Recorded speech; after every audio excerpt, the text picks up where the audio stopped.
Malu dong, di mana harga diri suami?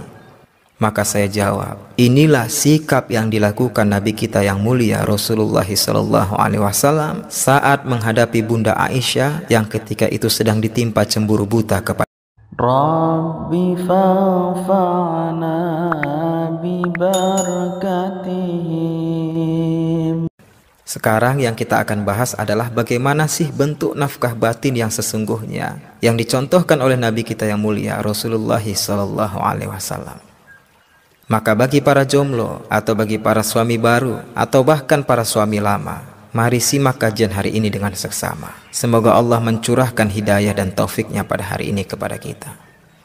Baik, selama ini kita tentu selalu mendengar pengertian nafkah batin adalah ketika suami menyalurkan hasrat biologisnya kepada istri. Pemahaman ini menjadi familiar bagi kita karena selama ini demikianlah yang sering kita dengar teman-teman. Juga kalau kita bertanya pada mayoritas suami, apa itu bentuk nafkah batin? Maka dengan tidak butuh waktu lama mereka akan menjawab, bentuk nafkah batin adalah jima atau adalah hubungan suami istri.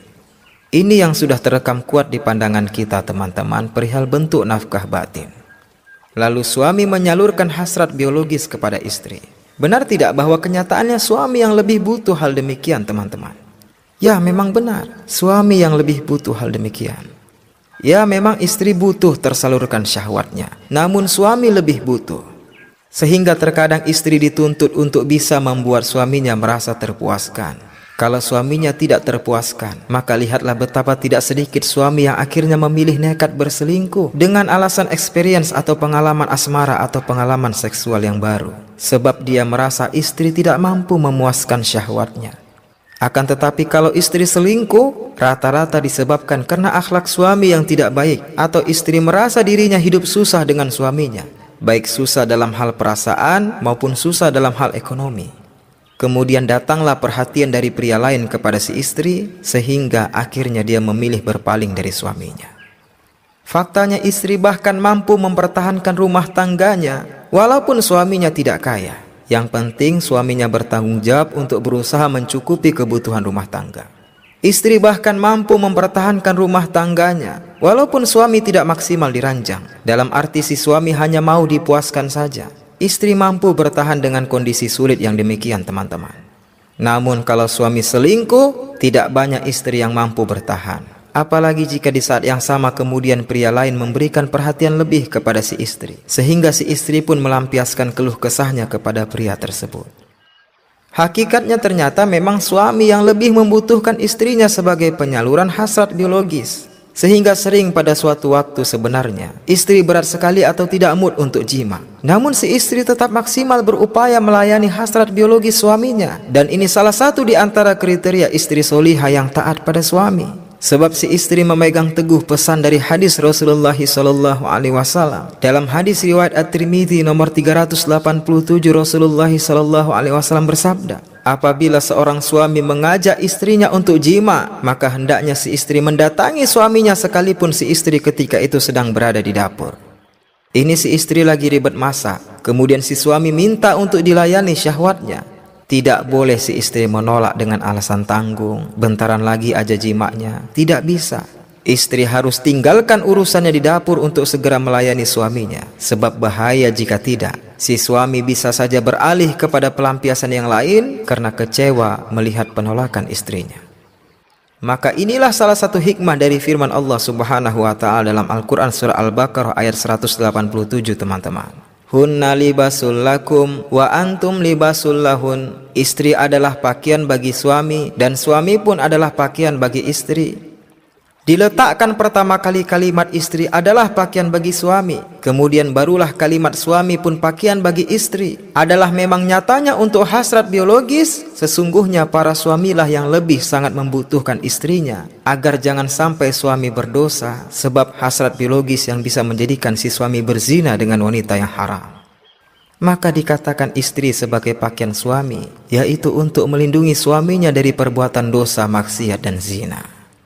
Sehingga kemudian bagaimanakah yang dimaksud dengan bentuk nafkah batin yang sesungguhnya? Maka di kajian ini akan kita sampaikan referensi dan dalil bagaimana sikap Rasulullah SAW panutan kita sebagai suami, sehingga istri merasa diperjuangkan, sehingga istri merasa dilindungi, sehingga istri merasa dihargai, sehingga istri merasa tidak direpotkan, sehingga istri merasa didengarkan. Inilah yang dimaksud dengan bentuk penunaian dari kewajiban nafkah batin suami kepada istri, sehingga akan ada kaitannya dengan ilmu kedokteran dan psikologi modern. Dengan teori apabila terproduksinya hormon oksitoksin secara baik pada tubuh istri, maka dampak positifnya adalah istri akan merasa bahagia, istri akan jauh dari depresi. Inilah nafkah batin yang sesungguhnya. Dan ini pula yang membuktikan bahwa Islam hadir sebagai agama yang fitrah dengan contoh mulia dan akhlak yang luar biasa dari Rasulullah SAW. Dan memang kita bukanlah Rasulullah yang sempurna.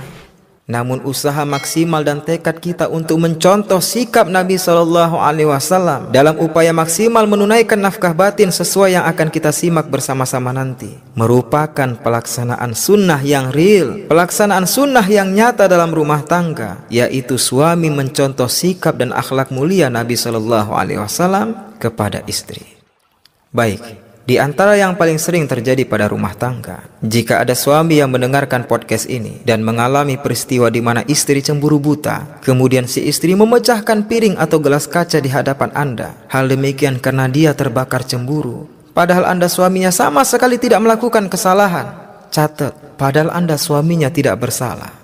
Apa yang kemudian akan Anda lakukan sebagai suami? Apakah pertama marah, ataukah yang kedua marah, ataukah yang ketiga marah?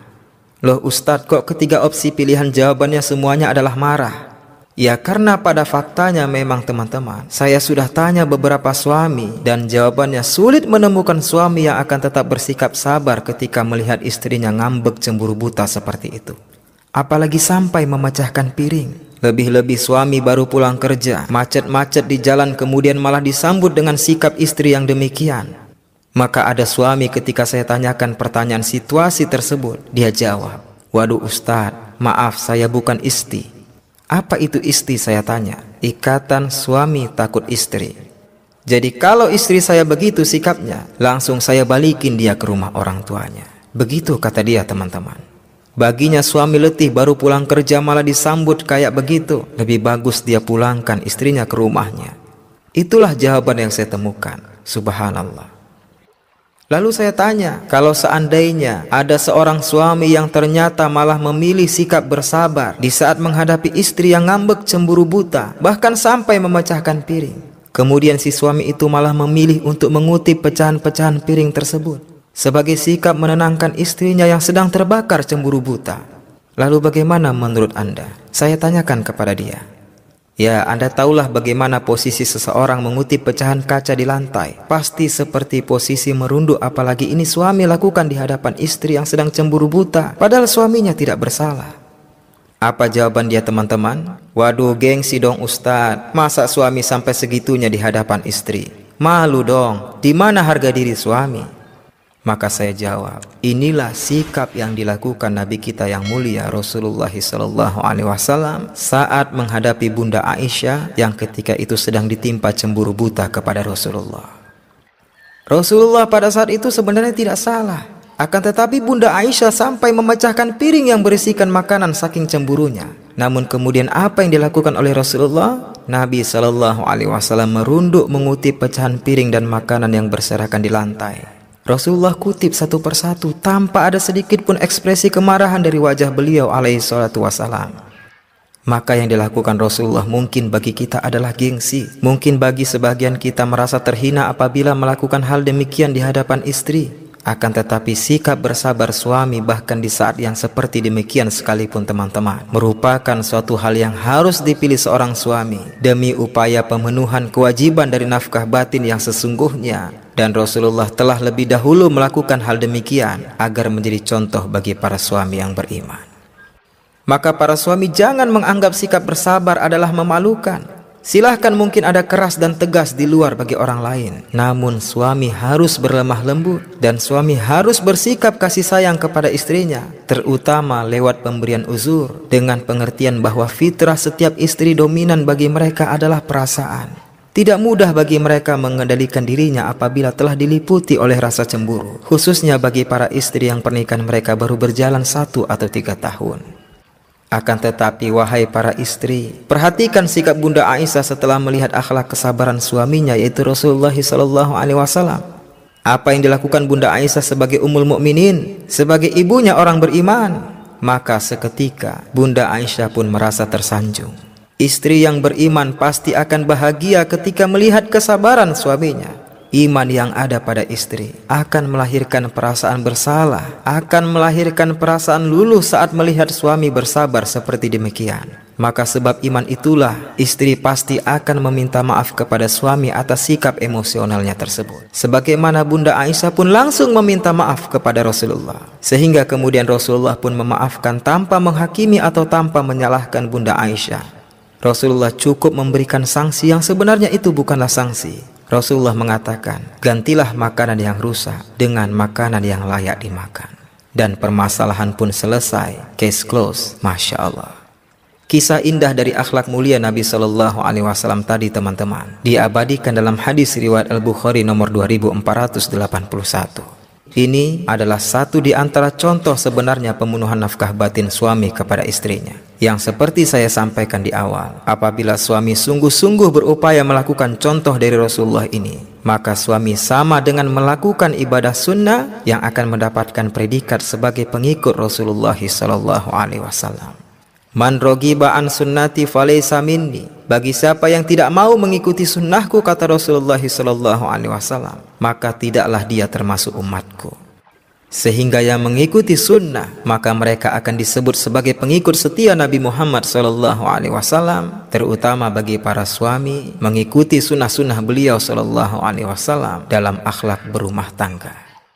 Demikianlah kajian kita hari ini teman-teman. Saya Ahmad Tarigan undur diri dan sampai ketemu lagi di episode podcast selanjutnya. Wallahu a'lam bishawab. Wassalamualaikum warahmatullahi wabarakatuh. Rabbi fa'fa'na bi barakati